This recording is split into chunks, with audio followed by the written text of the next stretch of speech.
Today, I'm going to be customizing my first skateboard. I'm used to doing a lot of digital art, so this is going to be a new project for me. I haven't worked with paints in years.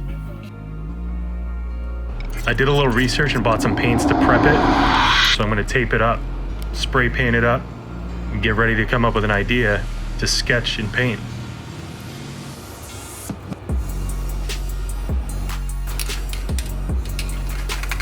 I sand the board down and start coming up with ideas.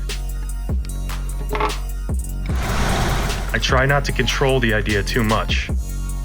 I just let things flow out.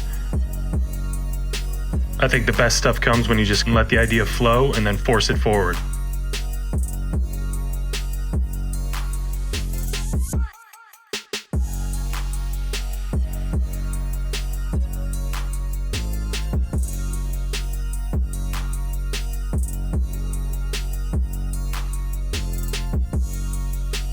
Let's color this thing. I'm using Posca Pens or Posca Pens. And when I started, I just used these basic acrylics. They get the job done, but I was struggling with them at first. You can see this is pretty streaky and I wasn't really satisfied with it. Also in digital art, you can do the lines first and then the colors second. But when you're painting, you need to lay down the colors and then do the lines on top of that. And it can be pretty frustrating, and if you don't have patience, you can give up on the painting pretty quickly because it doesn't look good until you get the lines in there.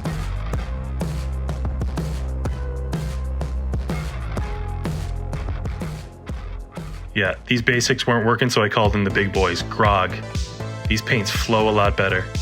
I just did research online and watched a lot of YouTube videos to figure out what paints to buy. And I love the way these Grogs flowed, and there was that metallic paint in there that I could use for the UFO in the background and the surfboard or snowboard, whatever you want to call that.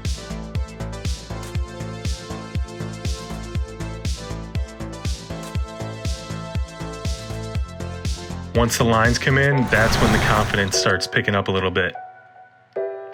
Because these paints, to me, without lines, they just look messy and all over the place, but the lines really bring it all together.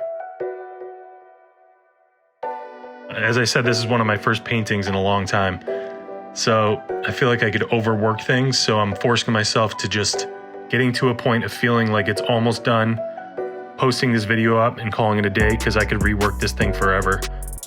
It's never going to be as perfect as digital art. I mean, when you look up close, you're going to see paint strokes, you're going to see some pencil marks, you're going to see, mismatching paints, but I just got to be happy with it, put it out there in the world.